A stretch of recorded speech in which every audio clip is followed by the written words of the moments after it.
Hello students, welcome to Byju's classes. In this session, we'll be seeing some of the major government programs in the last 1 year of the Modi government. I hope with CSAT become qualifying, you people should be focusing more on GS. Earlier, there were a lot of students who used to miss a lot of current affairs topics thinking that, I can cover it up in CSAT. But this time, you have to ensure that even a single question of GS, if you can get, you should not be missing it.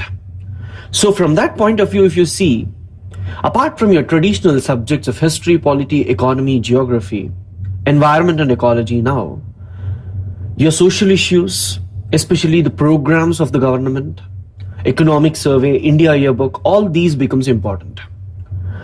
We understand in this pressure, UPSC has come out with the notification recently and you have left with only 2 months. At this point of time, it will be very difficult for you to go through all these schemes in detail. The reason is, with Modi government actually trying to explain you each and every program with the ads, media campaign and all, but still, when we look from UPSC point of view, what we actually miss out is, if you take any question about the programs, if you just see last year papers and all, what you usually observe is that if there are 4 points, after the question, what is Swachh Bharat Abhiyan or what is Prime Minister Dhan Yojana? And if they give you 4 points, 1, 2, 3, 4, and the options will be 1 only, 1 and 2 only, 1, 2, 3 only, fourth one will be left out. For these kind of questions, usually students get confused. And the reason for students getting confused is that when they read newspapers, they only get partial information about the scheme. Or you take Hindu or Indian Express, usually you see criticism or pro the particular policy which has come up. But if you take the UPSC paper, first 2 points will be from the newspaper. Other 2 points will be out of that. Where you usually get the other 2 points which are mentioned in the question paper. If you see that, you can observe that these are usually from the government reports. And there are 12 to 15 important government programs which are released from the last 1 year. Will you go into each and every department website?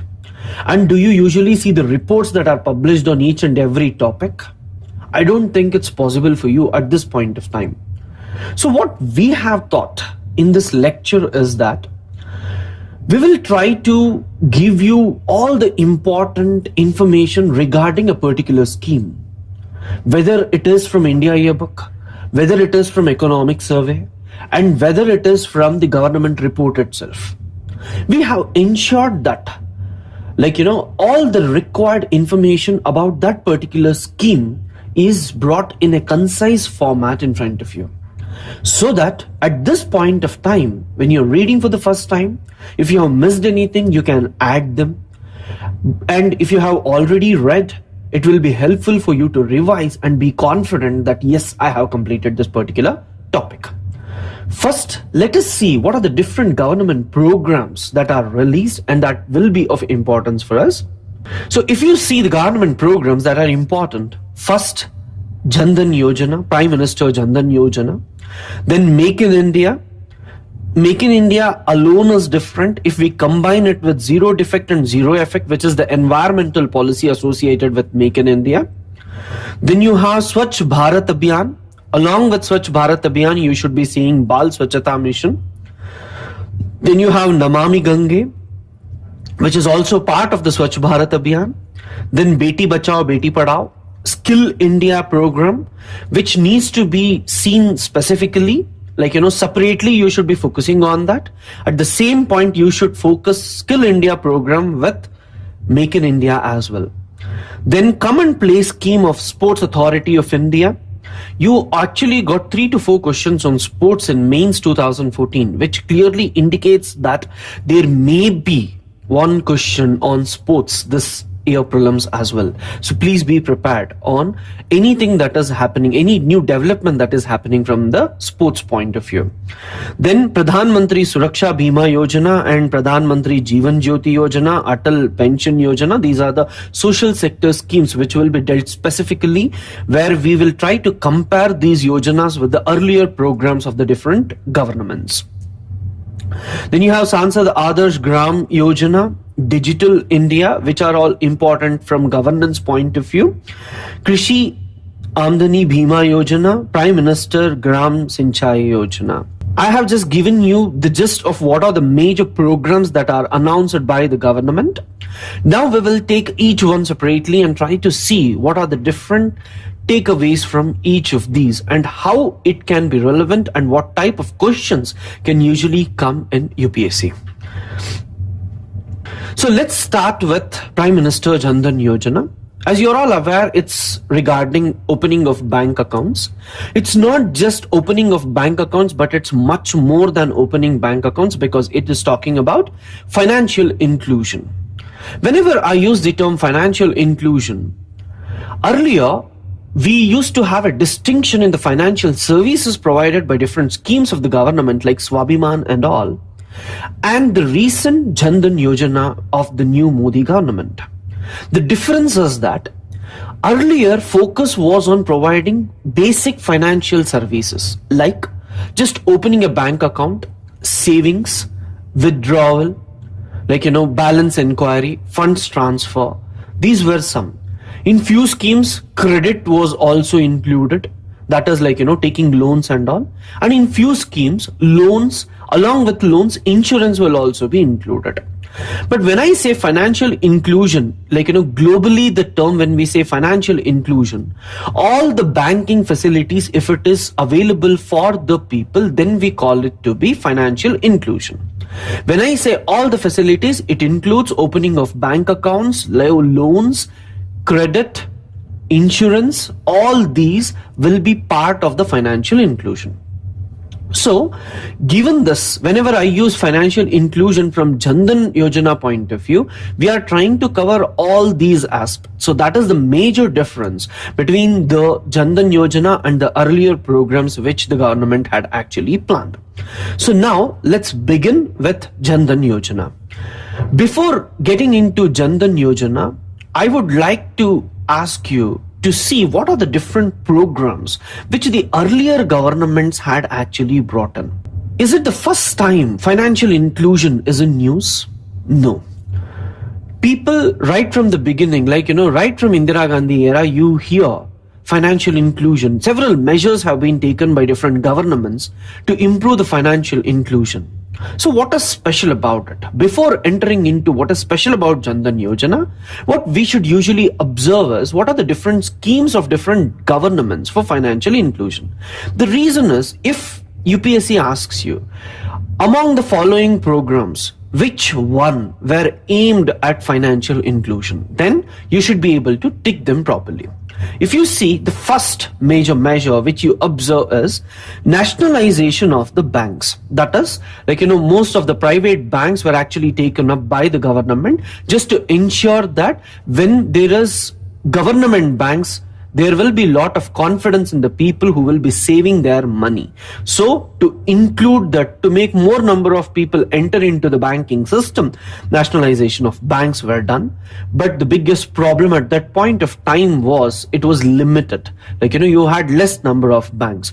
So expansion of banks branch network was another major decision taken by the state. Then establishment and expansion of cooperative and regional rural banks, where this is also a program which was aimed at financial inclusion. Introduction of priority sector lending, where more number of areas, risk-prone areas where the banks were not ready to give loans, were actually brought in to ensure that loans are available even to the poorest of the poor in the country. Then you had lead bank scheme in this program, where one district or one area was given to one particular bank to lead in that area, and it is the responsibility of that bank to ensure that the number of account which are opened in that area, and the number of people who are involved in the banking services are more. So lead bank scheme was one measure taken for financial inclusion as well. Then you see formation of self-help groups and state-specific approach for government-sponsored schemes to be evolved by SLBC, where you had self-help groups and all. Along with this, there were some state-specific programs to increase the financial inclusion. Then banks were advised to open basic no-frills account. No-frills account where minimum transactions are available either for free or for minimum balance. So these were some of the major measures taken by earlier governments to improve financial inclusion in the country. Next, if we see, according to Census 2011, out of 24.67 crore households, 14.48 crore, that is 9.14 crore rural and 5.34 crore urban areas are usually having bank accounts. So the remaining did not had the bank accounts at all. So the major measure the government had taken through Jan Dhan Yojana is to fill that gap. We need to ensure that bank accounts are available for each and every household. When I say household, as per the census definition, household is one where a group of people are taking food from a common kitchen.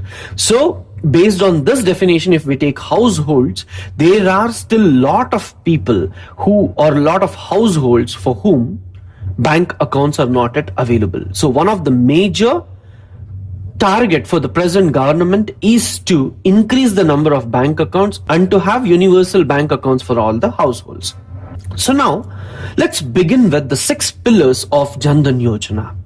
The 6 pillars of Jan Dhan Yojana is actually divided into 2 parts, where in the first phase you see from 15th August 2014 to 14th August 2015, some of the major measures which are planned are universal access to banking facilities came up, where opening of bank accounts was very important. So you have seen government talking about 10 crore bank accounts have been opened. So it has even made a record of opening bank accounts. Then if we see what are the other facilities that are available, providing basic banking accounts with overdraft facility of rupees 5,000 after 6 months. This word is very important. The reason being, rupees 5,000 is not given for everyone who opens a bank account. Only after 6 months of observing the account history, the draft will be given to them. Overdraft of that is loan of 5,000 will be available to them. And RuPay debit card with inbuilt accident insurance cover of rupees 1 lakh and RuPay Kisan card. Whoever has the KCC Kisan card, they were given RuPay Kisan card itself, and for those who do not have, they will be given RuPay debit card. This was important just to ensure that withdrawal of funds from anywhere is easy. Wherever you want, you can deposit, and wherever you want, you can withdraw. That was one of the major aim of giving this debit card and Kisan card. The reason being, in earlier programs, if you see, especially the Swabhiman program and all, where business correspondents were usually present, what the government used to do is, or what these banks used to do is, the business correspondent will be given a micro ATM where biometric access will be there. The farmers or the rural people, whoever comes, if they can actually press it, and if their biometric sensing is done, once it is verified, transactions were allowed to be done. And it was allowed, these transactions were allowed only with the specific banking correspondent or only in that particular area. Most of these people were migrants, and when they feel that I have to open only from this particular person and I cannot utilize the money whenever I want, people used to withdraw all the money and most of the accounts were empty. So to plug in this loophole, what the government has done is they are giving the debit card to them so that they can withdraw the money wherever they want. Third important thing is financial literacy program.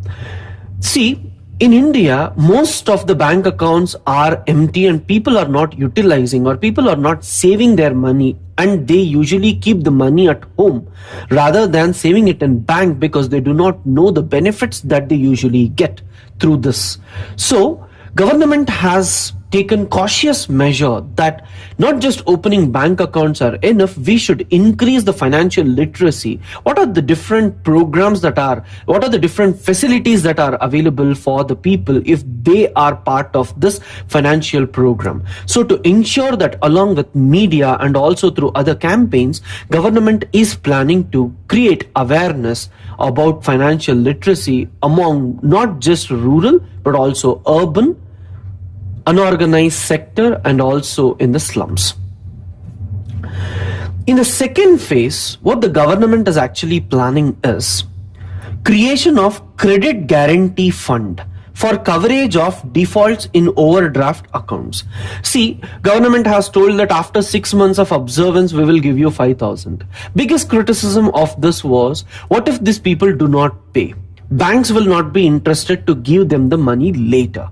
So what government has done is, rather than creating problem to the banks also, we will have credit guarantee fund. That is, if someone do not pay on time, from this fund, a part of the repayment will be done to the banks so that banks are not at loss.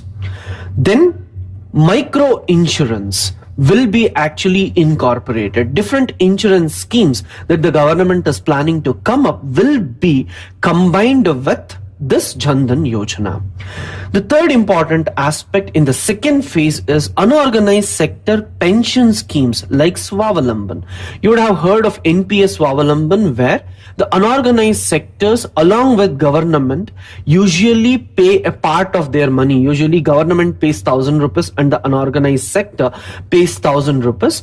Together, if they pay for 3 or 4 years, and after that, they will be getting a fixed pension once they retire.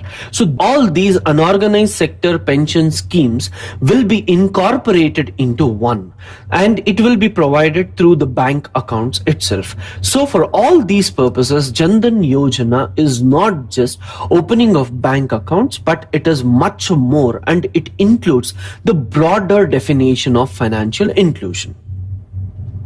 In addition to this, what is the government doing? Why I want you to see these additional stuff is that usually the 6 pillars are well known to most of the students, but they are not aware of other stuff because neither the newspapers nor the books or magazines that you read usually covers the additional stuff, and UPSC usually gives this. I have taken these from the government reports, especially the Prime Minister Dhan Yojana component that is being distributed across the states and the banks, so that all the information regarding this is available to you. Any question on this, you will be able to answer. In addition, in this phase, coverage of households in hilly, tribal and difficult areas would be carried out. That is, in the first phase, you usually see universal coverage, but it may not be possible to go for 100%. Areas like hilly areas, tribal areas and difficult areas to access may be left out. So in this phase, that is in the second phase, they will be focusing on covering these areas as well.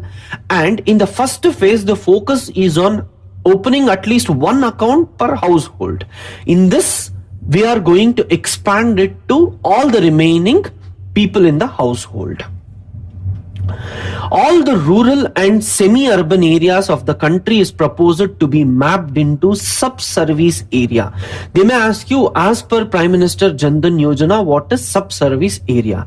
Comprising 1,000 to 1,500 households with an average 3 to 4 villages, with relaxation in the northeast and hilly states. So where the number of people usually will be dispersed and less, there it will be relaxed, but usually the Dhan Yojana will be demarcated into sub-service area. The reason for having sub-service areas is that for one sub-service area, there will be one bank or one banking correspondent available.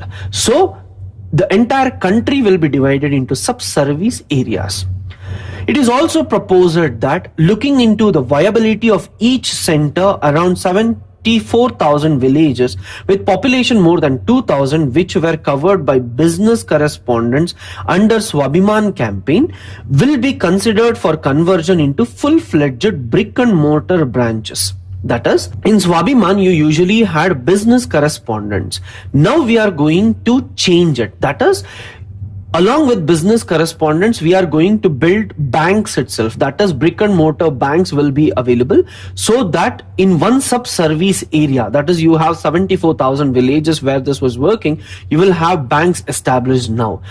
One of the major criticism of the Jan Dhan Yojana when it began was most of the people were actually arguing, you're talking about financial inclusion, but the banks do not have enough capacity to provide services to the people at the rural level. So to ensure that that loophole is being plugged in, this measure is taken by the government.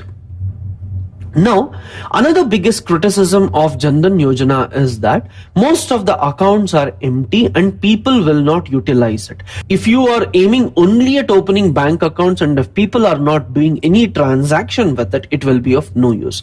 So what government has planned is, it has planned to use these accounts for direct benefit transfer.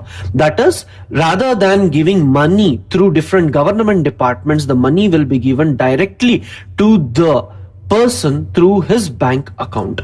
The LPG subsidies and Narega funds are usually planned to be distributed through direct benefit transfer in the first phase. Whenever we talk about direct benefit transfer, please be sure that a question can come only on direct benefit transfer. The reason being, to curb corruption in the country, it is being said that if India can shift from giving money or subsidies directly to giving direct benefit transfer to the poorest of the poor, then we can curb 80% of the corruption which used to happen through leakages. So to ensure that there is a figure that usually comes out, that is, to give 1 rupee to a poor household, the government spends rupees 3.65. Like, government has to spend 3.65 to give 1 rupee to the rural household. So at least this can be filled or this can be replaced. The money can be saved with direct benefit transfer. Other benefit of this is that usually you are aware that the money is transferred in different pension schemes, like, you give widow pension scheme, all this. We give money without giving any condition. People like Amartya Sen argue that in countries like Brazil, where SOPs are given, if your child has attended school regularly, only based on the attendance report, you will be given the required subsidy. Whenever we try to merge the programs with these kind of SOPs, then usually we can see that there is literacy rate improvement, population decline, all these can happen. So we need to ensure that direct benefit transfer is incorporated in the system to reduce the subsidies and also to improve the other social indicators as well. Next important thing is Gram Dhak Sevaks, that is post offices. Remember that post offices is the only institution which has its base even in the rural areas. Every village can see at least one post office or at least one postman. So we cannot leave this institution. So for banking correspondents to be better used, the postmen are proposed to be converted into the business correspondents so that the institution of this can also be used in a better way. And we also need to ensure that there is digital connectivity across the country. That is, Department of Telecom has to improve its digital connectivity across the country. Even in the remotest areas, villages and all, there should be digital connectivity. When this is there, it will be easy for this business correspondents and all to go with the micro ATMs and function there effectively. Even if one individual has to be present in the bank and if he has to maintain all these, then it has to be digitized and it has to be computerized. Then only he can do it quickly. And the connectivity of this bank with the main bank will also be possible only when there is digital connectivity. Else the banks will not be interested to get into that. So government is also planning the Digital India campaign, which the government is taking, is also important for Jan Dhan Yojana to be successful. If you take, as of now, the Department of Telecom has said that of the 5.93 lakh inhabited villages in the country, as per 2011 census, only about 50,000 villages are not covered with telecom connectivity. So one of the major ambition of the Department of Telecom regarding Jan Dhan Yojana is to improve digital connectivity so that Jan Dhan Yojana can be utilized even in the rural areas. Now, in this slide, we are going to see the difference between Swabhiman and Prime Minister Jan Dhan Yojana. I am expecting a question either in prelims or mains on this differences. How is Prime Minister Jan Dhan Yojana different from the earlier financial inclusion schemes? Or how is it different from Swabhiman? If it is specific, you can stick to this. In Swabhiman, villages with population more than 2,000 covered. The focus was, you take a village wherever population is more than 2,000, there Swabhiman was actually implemented. Limited geographical coverage because villages less than that were left out. But in Prime Minister Jan Dhan Yojana, the focus is not on the population, but it is on the household. That is, the focus is to cover each and every household and a sub-service area. If in a particular area, 1,500 households if you want to cover, and if it becomes 3 to 4 villages, then we call it to be a sub-service area and one banking correspondent is provided even for that. In Swabhiman, if a village has more than 2,000, then only they used to go. But in Jan Dhan Yojana, a cluster will be made and it will be called sub-service area and a banking correspondent will be given there. Then Swabhiman was only in the rural area, but Prime Minister Jan Dhan Yojana is both at rural and urban areas. Swabhiman usually was offline accounts. The biggest problem of going for online accounts was lack of digital connectivity. But Prime Minister Jan Dhan Yojana is confident that we can reach the digital connectivity to the rural areas, and they have talked only about opening online accounts. When I say online accounts, whenever you go for this Prime Minister Jan Dhan Yojana schemes, usually it is associated with mobile banking facility also, because people, whenever they want to withdraw the money, whenever they want to deposit the money, whenever they want to transfer the money, they cannot go to the banks every time. So what the government has planned is, wherever you are, the number which you have given to the banks and the mobile, like tele density has reached to the remotest villages of the country. The government is planning to merge Jan Dhan Yojana with the mobile money, where all the transactions can be done effectively with mobile money itself. Then focus on account opening only. In Swabhiman, focus was on how many accounts are opened. Most of them remain dormant, but here account opening is integrated with direct benefit transfer. You will be given credit, that is overdraft is there, insurance, and also pension schemes are incorporated into this. I was telling you, financial inclusion includes all this. So this is truly financial inclusion. Earlier one was providing basic banking services. No use of mobile banking, but here you have mobile wallet and mobile banking being used. In Swabhiman, biggest loophole was monitoring was left to the banks itself. It was the responsibility of the banks to ensure that the number is increased. But in Prime Minister Jan Dhan Yojana, you have different levels.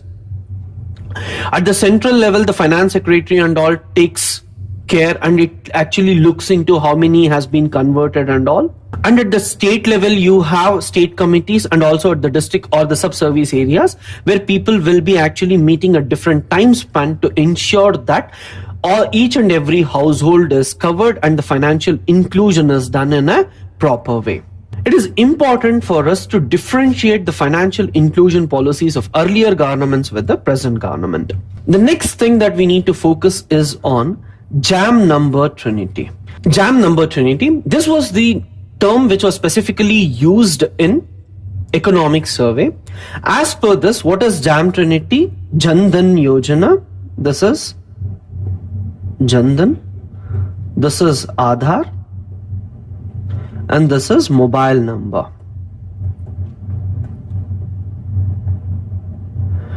Government is planning to reduce the subsidies and it wants to increase the direct benefit transfer to reduce corruption and also the loopholes which are present in the system.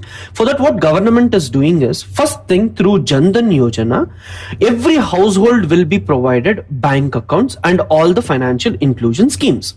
Second, through Aadhaar, we are going to verify if there are any duplicate accounts or ghost accounts.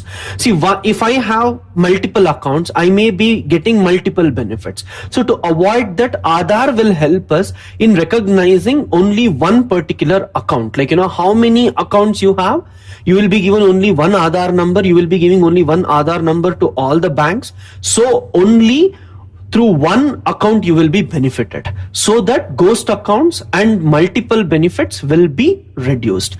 The third one is mobile number. One of the major problem which the direct cash transfer used to face, or the criticism of the direct cash transfer, was that you will give money to the people. What if they use it for other purposes? If they not purchase the food grains, then people will be suffering from starvation, and the money will be withdrawn by the male member. If he uses it for drinking and all, then the family will not be getting the foods. So rather than giving money, even if it is lost to the government, it is better to go through fair price shops.